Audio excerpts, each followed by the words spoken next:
Hello, everybody. Hello, everybody. Hope you are able to find me. If you are, thank you so much for being here. My name is Annie. I cover the San Diego Padres, and I have been beginning to do these streams and touch base on the week of baseball or the last series of baseball for the Padres and how things are going. And we're just getting this adventure started. So hopefully it grows as the season goes on and I get a better setup and all that good stuff. But for now, this is where we're at. And that's good because the content for the Padres is really what matters here. The Padres have been playing an excellent brand of baseball, as we've been hearing over the last week. They are 15-4. That is the best record in Major League Baseball. Okay, all you longtime Padres fans, when have you ever been able to say 2 or 3 weeks into the season that the Padres have the best record in baseball? Maybe back in 1998, depending on how long you've been a fan for. But I'd actually have to go look that up and see if it was the best record. The Padres hit their franchise record of wins at home before finally losing one to the Cubs.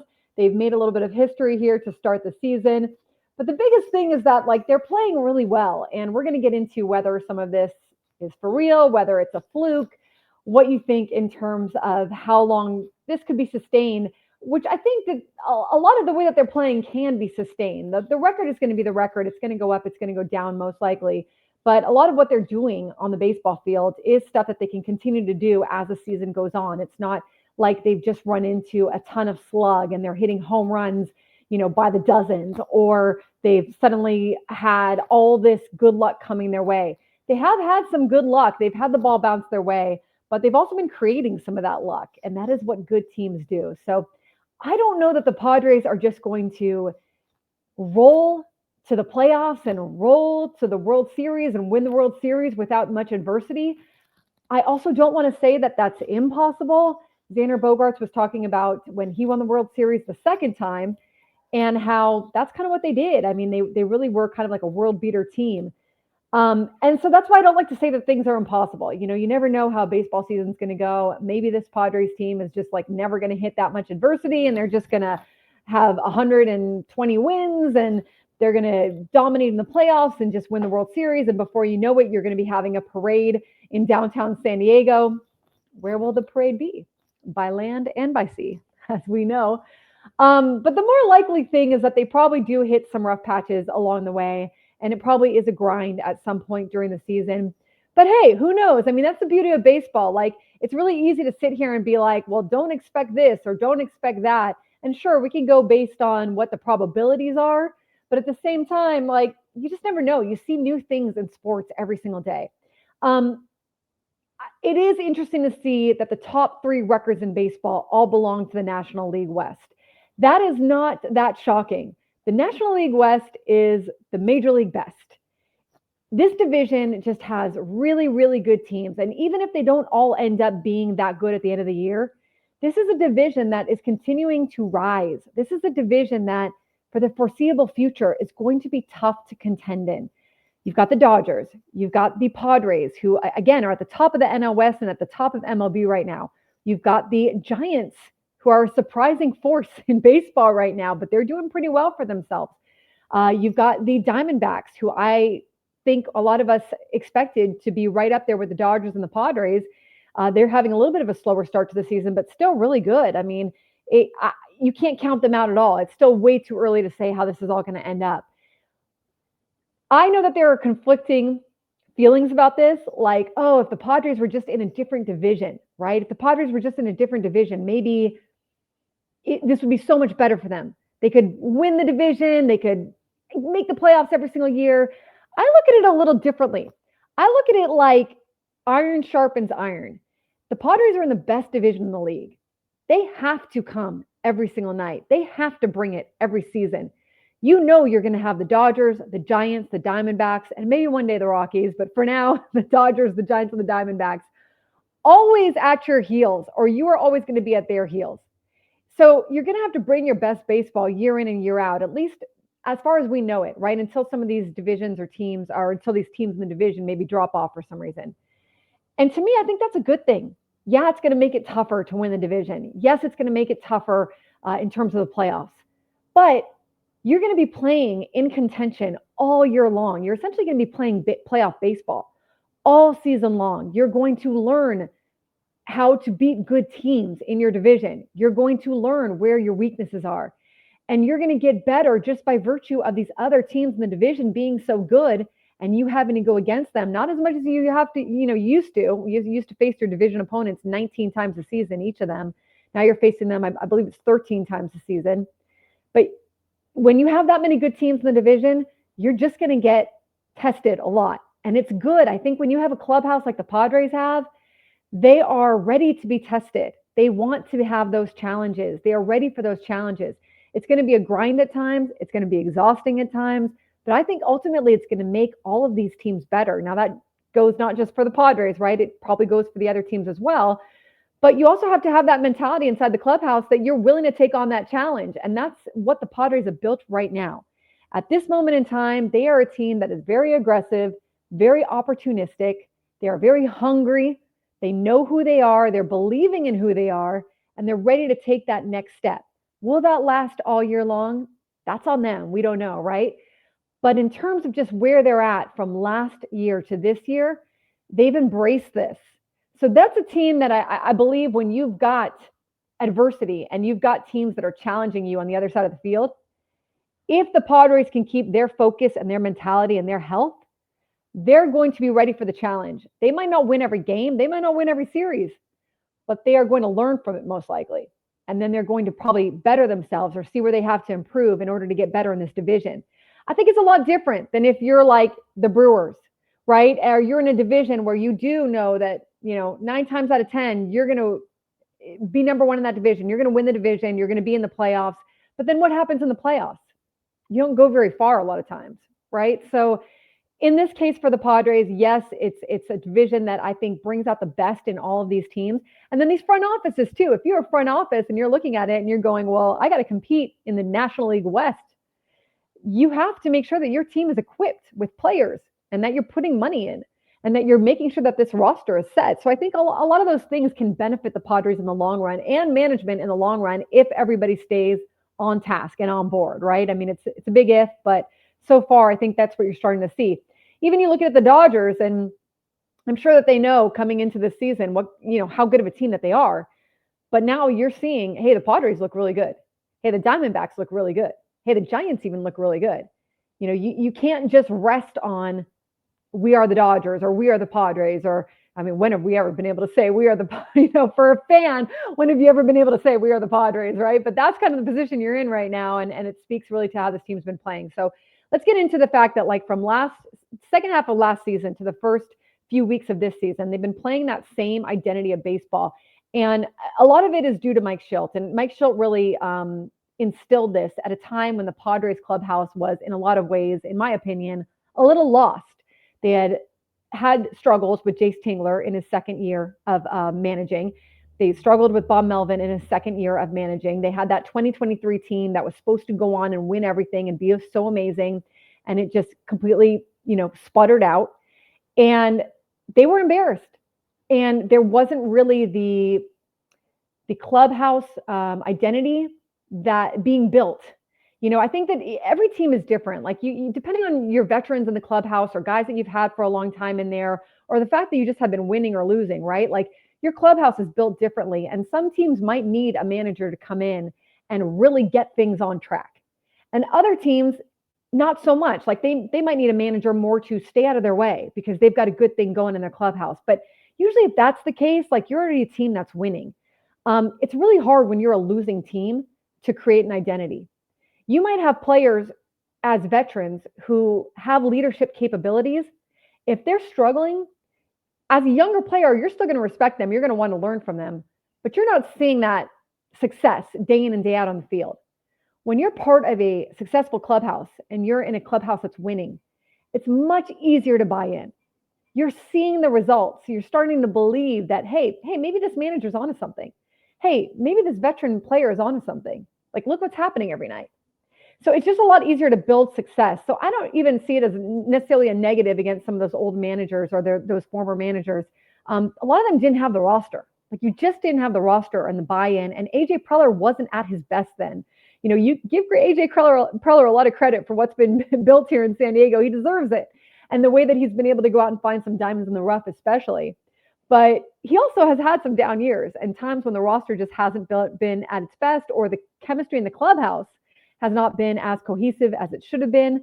And now you do have a core group of players, and this core is really starting to buy into who they are in terms of, hey, we are on these long-term contracts. We've had some success, and now every new player that comes in, we can start to instill this identity into these players. So this is how we play baseball in San Diego. This is what we expect of ourselves. That to me is the biggest difference between the beginning of the beginning of this year and last year. It's that they're not so surprised anymore. When they were winning in the past, there's kind of an element of surprise. Like they're like, are we really doing this? Like, when's the other shoe going to drop? And I think now you've got players who are like, no, we're really doing this, and we expect to keep doing this, and we are planning to keep doing this, and we've got processes in place by our coaching staff, by our manager, by our leadership council, which is essentially the Musgroves, Mannies, Toddies, Cronenworth. Jackson Merrill was brought into that. Players who are there for a long time, Yu Darvish, etc. They've now bought into it. So now you've got like these, and that's all Mike Schultz cares about, these processes. Are you doing the processes right every single day? Are you going about the day as you should be going? And if you do that, more often than not, it's going to lead to success. If it's not leading to success, we need to go back and look at our processes. And it's a good recipe for life. I mean, if you're trying to achieve any goal, I think that's a good recipe. But again, it's really hard to get players to buy in. It's really hard to get players to buy in when they're shuffling in and out of the clubhouse all the time. Like, they're only here for a year or two. And that is, there's mixed opinions on the long-term deals. And I do think that even the players know that at the back end of some of those deals, it's going to be a little tough for them. They're probably not going to perform at the ability that they're expected to perform in the earlier years of their contract. But the good part of that is you don't have a clubhouse churn every single year. So if you are able to build that success, you've got a really strong foundation in the clubhouse, and now you're just filling in the pieces. Now, clearly that's based on success, right? Like you don't want to have that and then not be winning, but that's what they're doing right now. They're winning, and they have been winning. And I think that they're really feeling good about what they're trying to build in that clubhouse in terms of the processes and in terms of them all buying in. So I think those are all really good things to look at. You look at this last week of baseball, this last homestand, Rockies. Okay. Rockies aren't very good. Rockies are not good at all. Shout out Bud Black. Always appreciate Bud. But I do look at the Rockies and I think like the Padres used to be the Rockies. I mean, the Padres were a lot closer to the Rockies just in the last 10 years than now when they're closer to the Dodgers. They were more like the Rockies. And so what a turn this has been in San Diego now, where you have a team that you no longer see the reflection of yourself when you're looking at the Rockies. You see, we're not like them, that is so different for San Diego. That is so different for a lot of these Padres players that used to be here. Like if you had Will Myers in this clubhouse, he would be able to give a great quote about what it used to be like facing the Dodgers versus the Rockies. Like you felt like you were a lot more like the Rockies. You were a team like the Rockies, and you were going to be out of it by October, and you could start making your vacation plans by the All-Star break for when the season ended in September. They're just not like that anymore. So they're in a really good position now in terms of turning around like what they want to be going forward and what they've become. And that's obviously a credit to the front office and management as well, and baseball operations and everybody that's built this, starting from when Ron Fowler and Peter Seidler bought it, about 10 years ago. So that's really a credit, and hopefully they can keep that going. And it's been a lot of fun at Petco Park. I mean, if you've been at Petco Park over the first two homestands, you've been part of this fan base that's been like killing it. Like you guys have just been like bringing it every single night. It's been a lot of fun to watch. A Wednesday day game yesterday was a sellout.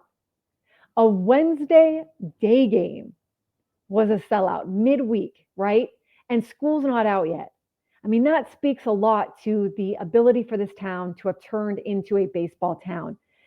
I can do this in another session, how the timing was very right for the Padres to turn themselves around. And this was all very intentional. When the Chargers left, and again, I mean, if the Chargers were still here, I think a lot of this would be different. It wouldn't matter how well the Padres were playing. It would just be different, you know? But when the Chargers left, the Padres capitalized. And again, that's starting with Peter Seidler, Ron Fowler, that ownership group. Not that they wanted the Chargers to leave, but more that, okay, they're gone. Let's try to give San Diego something that they can cheer for and a place to go and a place to spend their sporting money, you know? And you see that with SDFC now, right? I mean, like there's opportunity in this market if you show fans that you're committed to getting some of their loyalty, you know, and there always was that with the Chargers as well. So I'm glad that some of the rest of the country continues to see that. This has always been a really good fan base, and I don't begrudge any fans for having other things to do. You know, if the team's not playing well or the ownership isn't giving fans a reason to come to the ballpark, you know, whether that's just not trying hard or not investing or whatever, of course you're going to go to the beach. Of course you're going to go outside. Like, of course you're going to go to the movie. You can do something else with your time and your money because that is just the market that we live in. That is the free world. That is what we do, right? So other places that don't have that luxury, hey, I get it. You know, that's a little different. But this is a city that's shown that even with all those other things happening, we will not only come to 17 NFL games a year if the Chargers were still in town, but we're going to come pretty much every night to a Padres game, which is just insane, right? It's just incredible. So shout out to you guys. I mean, it's been a good time out there, and I know the players have really appreciated it. I think even the players have been surprised, honestly, talking to them in the clubhouse about just how fun it's been out there, you know, and just kind of like the home field advantage that is being built. That really isn't a thing in baseball, but it kind of is turning into a little bit of a thing at least. So I thought Nick Pivetta had a great quote about being on a run like this. He said, quote, "I played with a lot of great baseball teams." He said, "I think it's still early. I don't want to get too excited about anything. I think we're playing good baseball as a team. We're gelling as a team. That's very important."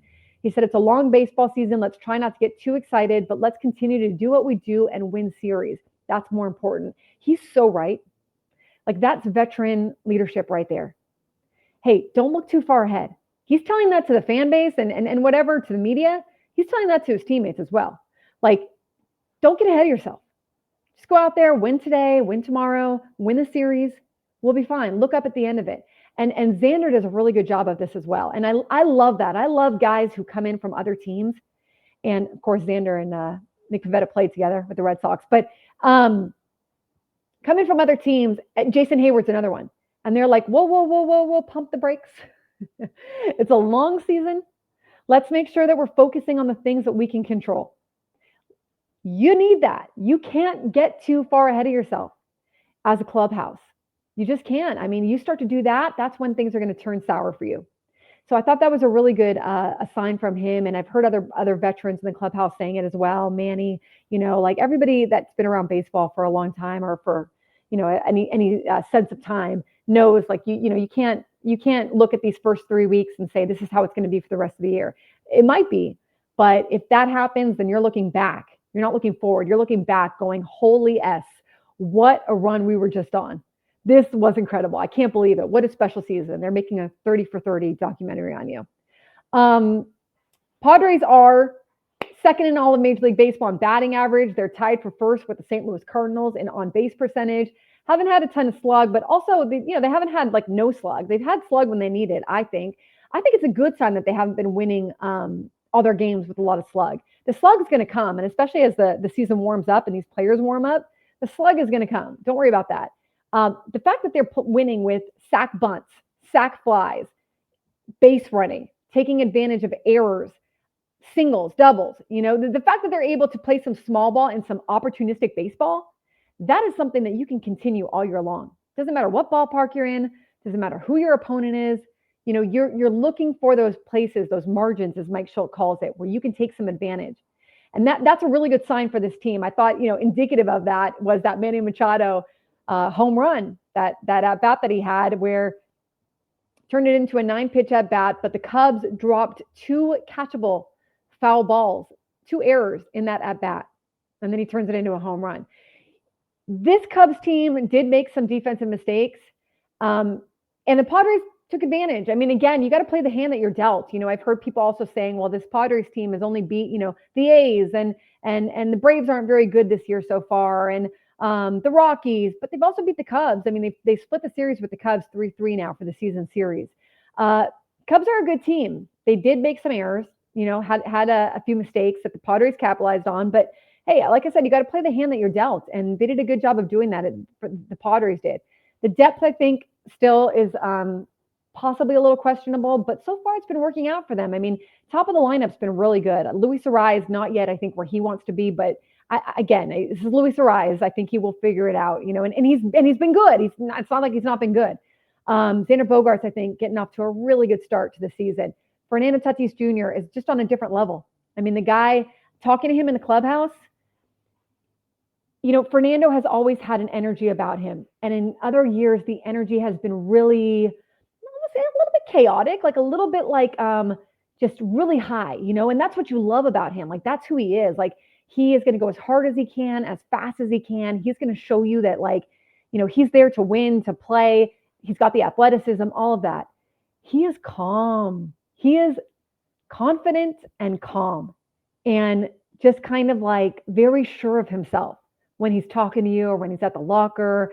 And this is, again, I think, indicative of just a Fernando that is not trying to prove anything to anyone. He knows what he can do. He knows what he brings to the table. Now he's just going to go out and do it. And I hope it lasts for the year. I don't, we'll see. But so far, it's been really fun to be around. Manny, excellent. Manny usually gets off to a slower start to start the season, and then he heats up as the season goes on. But he has the second highest OPS that he's had since joining the Padres. He's got a 914 OPS. It's the second best 19-game start in 7 seasons with the Padres, his fourth best of his 14-year career. So again, you've got a really good top of the lineup. They're doing what they're supposed to be doing right now. What's crazy is the Padres have been winning without Jackson Merrill and Jacob Cronenworth. And no doubt they want those guys back. I mean, of course they want those guys back. I think it's a good sign that Jackson is staying home for this road trip. They've got a baseball activities calendar that they're giving him. So it's a good sign that they're kind of setting up activities for him. And then for Crow, he's got to let that rib heal. I mean, that's a fracture.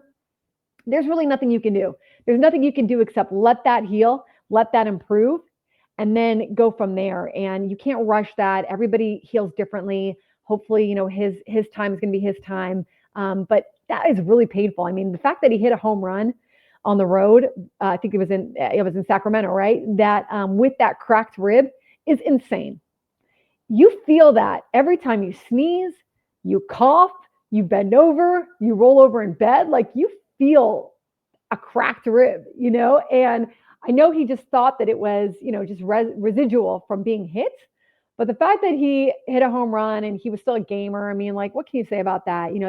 That's Jake Cronenworth, and he'll be back when he heals. That's kind of where it is. I think he's still got based on comps, based on other players who have gone through something similar, but not exactly the same, it can be anywhere from 4 to 6 weeks. So that's probably what you're looking at.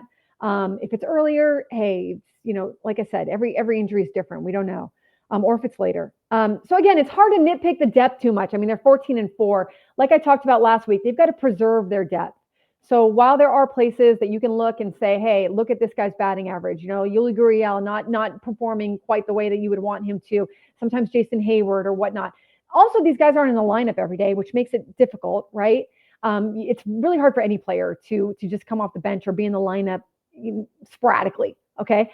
But the other thing is, while they're winning, again, you want to preserve some of the depth. Look at the injuries they're having. They're already having to call on some of their depth. Connor Joe, Tyler Wade, who is really good for them in the series finale against the Cubs, helped them get that win yesterday. You're already seeing that depth forced upon you. So again, you want to try to ride out your guys as long as you can in terms of keeping them in the lineup and keeping them part of the team, especially if the team is winning. You don't need to rush things at that point. They're still looking ahead. They're still planning for what might occur, and some slumps and whatever, comes their way that might be some adversity. But you got to have that plan B, C, D, E ready to go. And at this point, you kind of say, all right, it might not always be pretty. In fact, it's not always pretty, but we're still in the win column and we're still able to make this happen. credit to the pitching staff as well. Pitching staff a little bit inconsistent, the starting pitching, but man, they got back on track this last homestand. Nick Pivetta, really fun to watch. And the fact that when he pounds the zone and he works at the pace that he does, his defense loves it. They are so engaged. They come off the field and they're in the clubhouse. Like, they're just so happy at the pace of the game and the fact that, like, he's so aggressive and they play so fast behind him, so that's a lot of fun to watch. Randy Vasquez, I really enjoyed watching Randy Vasquez. I'm optimistic for him. We'll see how the rest of the season goes. It's still early. He worked a lot in the offseason at getting strength in his lower half. And you might have seen on his Instagram, he was like pushing cars up a hill. And I asked him, I'm like, were you really pushing a car? And he's like, yes. All right. But he was pushing a car up a hill, doing a lot of weight work. In fact, so much so that when he came into spring training, they had him drop a few pounds. But that has helped him a little bit in terms of him centering and being able to get his body the way he wants it to go on the mound. He's been working at getting out left-handers, left-handed hitting, which he's been better at to start the season. So he works hard. He's got a great relationship with Ruben Niebla.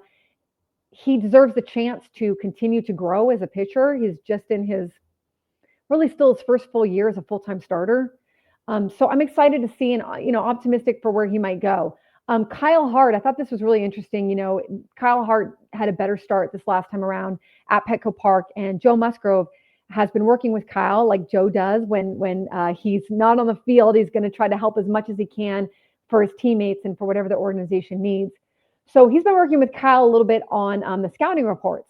And, he mentioned, I talked to Joe about it, and he mentioned Kyle learned who he is in Korea. He learned his identity as a pitcher. And then you come back to the States, and now you're part of the major leagues, and you're getting all this information. You're getting all these scouting reports. And it can be information overload. And now all of a sudden you're looking at it going, do I need to change myself as a pitcher? So, for example, I'm a guy who is really good at pitching down and in. But this guy, you can get him out by going, up. But I'm not really a pitcher that pitches up. But he gets out if you go up. So let me try to change myself, right? Or you fall victim to trying to pitch to the scouting reports instead of sticking to what your identity is what Joe was saying. So you end up becoming like 9 different pitchers. This guy doesn't hit sinkers and this guy doesn't hit sliders, but I throw this and it could be a little bit like that. And now let me try to do this because this gets him out. Like, of course you want to use some of the information in the scouting report, but you have to stay true to who you are. And that's been also a big theme for the Padres this season is Mike Schultz is big on that, even with Nick Pivetta. And Nick Pivetta is not your typical guy out there. He doesn't have the typical, maybe demeanor, not a bad demeanor by any means, but he's got his own Nick Pivetta demeanor. He's very quick with the media. He gives you his time and then he's done. He just has a different aggressiveness to himself on the mound. But Mike Schultz wants that. It was the same way with last year. Go play who you are. Be who you are on the field. When Jurickson Profar was being who he was on the field and having that edge, go be yourself. Like, no one's trying to contain you and make you someone you're not. And so I thought that was a little note from Joe Musgrove about Kyle Hart. It's still, you get so much information at the big league level. And it's not that sometimes it can be too much information, but knowing when to sort through it and go, wait a second, this isn't who I am. And if I try to be this guy, it's not going to work. So let me make sure I'm mindful of this information, but I stick to my strengths. And that's kind of what they've been working on. So yeah, I think it's been really good. Like I said, Cubs are a good team. They had those errors. The Padres didn't play down to the Rockies like we've seen them do in the past. They played down to a lesser team. I thought that was really good to see as well. They took advantage of them. So far, so good. I think this is, again, it's hard to know if this is going to last or not, but I think that there are a lot of traits about this Padres team that can continue to evolve over the season and continue to help them stay in the win column or help them maintain their identity. It's going to take focus from them to continue to be that hungry throughout the season and continue to focus on the little things that are making them so good. It's going to take health, obviously. And it's going to take not just the ability to, it's going to take, because you're going to get into slumps. It's going to take the ability to get out of the slump, as fast as you can. I have a Q&A. One guy I didn't mention is Jose Iglesias, who has just been really good for the Padres, has just an amazing story. I'll be having something come out on that soon for the San Diego Union Tribune. So make sure you check back here on my YouTube channel and also on my social media where I will tweet that out. But again, it's been really a good gel in the clubhouse. I've been in the clubhouse every home game, and guys are taking care of business, is what I would say.